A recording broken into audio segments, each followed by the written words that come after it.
K-State Lacrosse, a sport that people don't know much about and doesn't get the attention like other sports. It kind of has elements of every sport I ever played growing up. Biggest thing is just coming out here with the boys. I just love it's a team aspect and the physicality of it. But K-State Club Lacrosse has been a presence on campus for almost 30 years. And it was founded by Dave McConnell, and he recruited a bunch of inexperienced kids from Marlatt Hall, as well as putting ads in the collegiate to play. Yeah, the rumor back then was it was a sport that allowed you to hit someone with a stick and not get in trouble for it.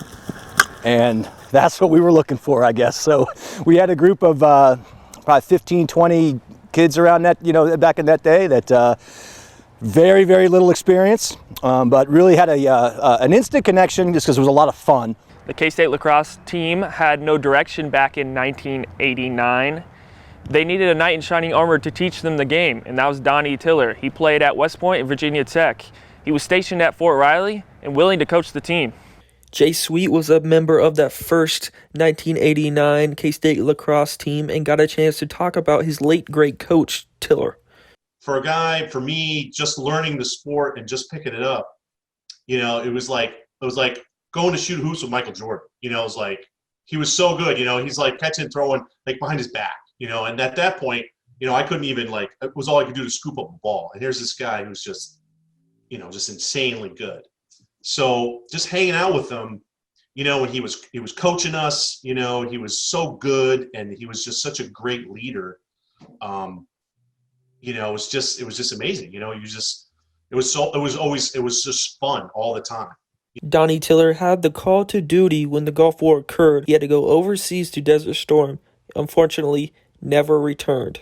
On the last day of the war, his helicopter was shot down and he was killed in action, along with 8 other soldiers from the 1st Division. So when that happened, there was a real crossroads for the program. And we obviously didn't want to quit lacrosse, but we didn't know what to do without our coach. And so we decided that was the moment where we needed to really dedicate ourselves to something larger. And so we really kind of established a program in Donnie's honor after his death. And we've used Donnie's name and Donnie's inspiration for the last 30 years. And using that inspiration Donnie gave to the Kansas State Club Lacrosse program, there has been many things done in his memory. The tournament in his honor was in '93. We had the Donnie Tillar Lacrosse Classic, and we had a small copter land there at the Memorial Stadium before the game. And then subsequent years, we had Blackhawks land at the stadium as well. So there was a time when he was still with us, and he always knew when our practice was, and he always tried to be there for the practice. But there was one day in particular, he flew over in his Blackhawk while we were at practice, and we didn't know it was him.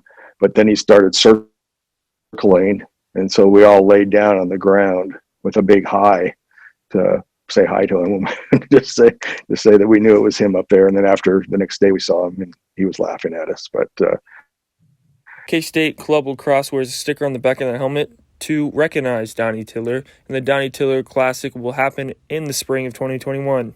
From Logan Mance, Channel 8 News.